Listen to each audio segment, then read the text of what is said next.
नमस्कार विद्यार्थी मित्रांनो.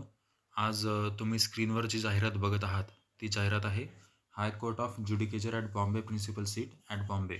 म्हणजे ही जी जाहिरात आहे, ही क्लर्क या पदासाठीची जाहिरात तुम्ही इथे बघू शकताय. तुम्हाला तर तुमच्या स्क्रीनवर एक चार्ट दिसत असेल. तर या चार्टमध्ये तुम्ही पहिल्या कॉलममध्ये बघू शकता की क्लर्क या पदासाठीची ही जाहिरात असणार आहे.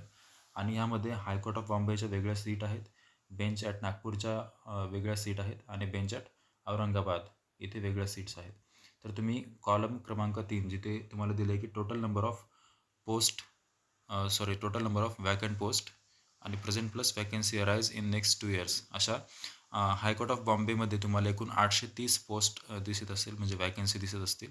त्यानंतर बेंच ॲट नागपूरमध्ये 166 वॅकन्सी दिसत आहे आणि बेंच ॲट नागपूरमध्ये 336 दिसत आहे. आणि कॉलम क्रमांक 4मध्ये दिसते की 4% post reserved for person with disability. Okay, तर डिसॅबिलिटीसाठी इथे वेगवेगळ्या बेंचेसवर वेगवेगळ्या वॅकन्सीज दिलेल्या आहेत. त्यानंतर पुढे तुमच्या वॅकन्सीज दिलेल्या आहेत वेटिंग लिस्ट आणि सिलेक्ट लिस्टमध्ये किती किती आहेत ते. आणि सर्वात महत्त्वाचा तुमचा मोटिवेशनसाठीचा मुद्दा म्हणजे पे मॅट्रिक्स, म्हणजे तुमचा पगार किती असेल. तर S10 लेवलचा पगार तुम्हाला इथे भेटणार आहे.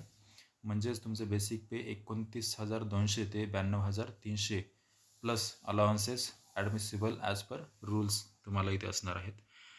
त्यानंतर नोटमध्ये काय दिलेलं आहे, तर post reserve for person with disability will be filled in near future after framing of guidelines by the high court.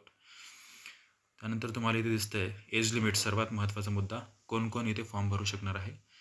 तर ओपन जनरलसाठी तुम्हाला 18 ते 38 वर्षांपर्यंतचे कॅन्डिडेट्स इथे फॉर्म भरू शकणार आहेत.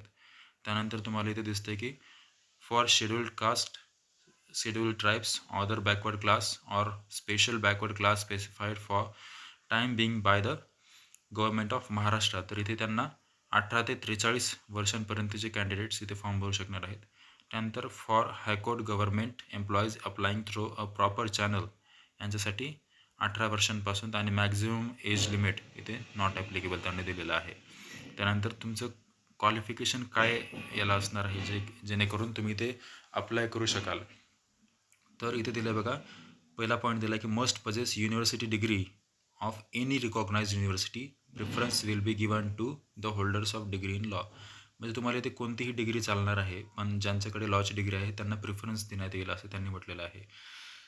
सेकंड पॉईंट असं म्हणतो की must have possess English typing examination of speed 40 word per minute or above or government commercial certificate examination conducted by Maharashtra State Bureau of Examination or Industrial Training Institute or government certificate in computer typing basic course GCC TBC conducted by Maharashtra State Council of Examination MSCE. म्हणजे ते तुम्हाला म्हटलं आहे की तुम्हाला तुमच्याकडे 40 word per minute इंग्लिशची typing किंवा त्यापेक्षा जास्त असेल तरी चालेल असं म्हटलेलं आहे त्यांनी.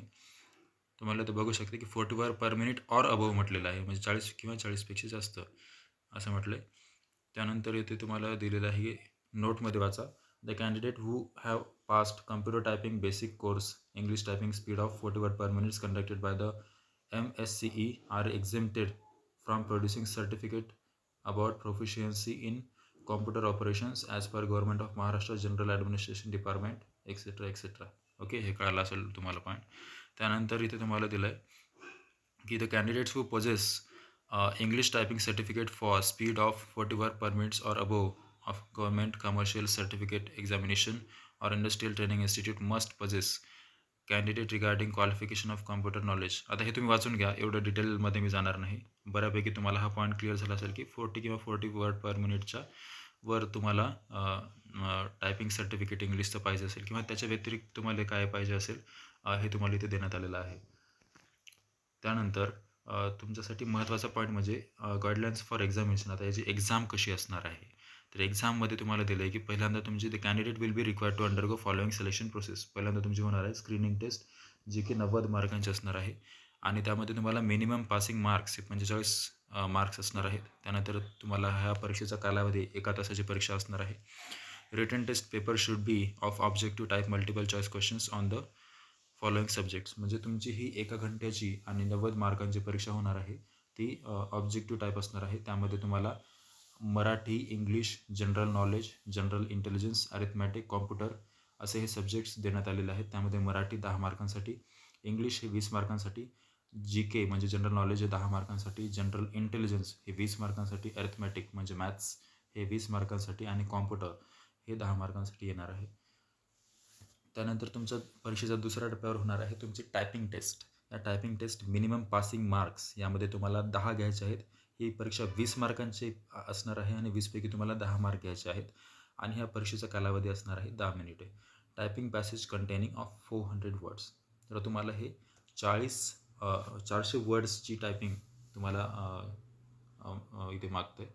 त्याच्यानंतर परीक्षेचा तिसरा टप्पा म्हणजे असणार आहे विवा वोस. यामध्ये तुम्हाला 40 मार्कांची वायवा वोस म्हणजे 40 मार्काची परीक्षा असणार आहे. त्यानंतर इथे दिलं आहे की syllabus for screening test is as under. तुम्हाला इथे सिलॅबस दिला आहे की मराठीमध्ये तुम्हाला ग्रामर विचारणार आहे, construction of sentence and usage of words. याच्यामध्ये तुम्हाला 10 प्रश्न आणि 10 मार्क्स असणार आहेत. त्यानंतर इंग्लिशमध्ये तुम्हाला spelling, grammar, construction of sentence and usage of words ह्यामध्ये तुम्हाला 20 क्वेश्चन्स आणि 20 मार्कांसाठी असणार आहेत. जी केमध्ये तुम्हाला 10 क्वेश्चन 10 मार्कांसाठी असणार आहेत. जनरल इंटेलिजन्समध्ये 20 प्रश्न 20 मार्कांसाठी असणार आहेत. अरिथमॅटिकमध्ये addition, subtraction, multiplication, division, average, percentage आणि डेसिमल फ्रॅक्शन हे तुम्हाला 20 प्रश्न 20 मार्कांसाठी असणार आहेत. आणि कॉम्प्युटरमध्ये कॉम्प्युटर रिलेटेड जनरल क्वेश्चन्स हे 10 क्वेश्चन्स 10 मार्कांसाठी असणार आहेत. तर the English typing test will be taken on computer only. Computer होणार आहे तुमची typing test. Okay. The time table, venue of test, viva was, and the result of recruitment process at all stages shall be displayed on the official website of the Bombay High Court only. That is HTTPS. Okay, he website तुम्हाला दिलेली आहे. The candidates can download their hall ticket, admit card for screening, typing test and viva voce from their individual profile. The candidates are advised to visit the website from time to time. Okay. आणि तुम्हाला इथे म्हटलं की candidate is required to pay examination fees of ₹1,000 through SBI collect and online payment gateway facility only. तर ₹1,000 fees म्हणते. आणि त्यानंतर आता मी तुम्हाला या जाहिरातीमध्ये प्रत्येक पॉईंट एक्सप्लेन नाही करू शकत, कोणीच करत नाही. तर तुम्हाला मेन पॉईंट्सच इथे मी सांगतो आहे. आता तिसरा पॉईंट मला थोडा महत्त्वाचा वाटते, कारण की त्यांनी इथे दिले की ते candidate shall have to submit their application online only. तुम्हाला फक्त ऑनलाईनच फॉर्म भरायचा आहे in the prescribed format through the Bombay high court website. Bombay हायकोर्टच्या वेबसाईटवर जाऊन, जे की त्यांनी तुम्हाला इथे पॉईंट नंबर 3मध्ये दिलेले आहे, त्या वेबसाईटवर जाऊन तुम्हाला फॉर्म भरायचा आहे, ऑनलाईनच भरायचा आहे. फॉर विच लिंक शाल open at 11 AM on 15 December 2025 रोजी सकाळी 11 वाजता ही फॉर्म भरण्याची लिंक चालू होईल, म्हणजे फॉर्म भरण्याची प्रोसेस चालू होईल. And shall close at 5 PM on 5/1/26, म्हणजे 5 जानेवारी 2026ला दुपारी 5 वाजता ही फॉर्म भरण्याची लिंक म्हणजे फॉर्म भरण्याची लिंक जी आहे ती क्लोज होईल.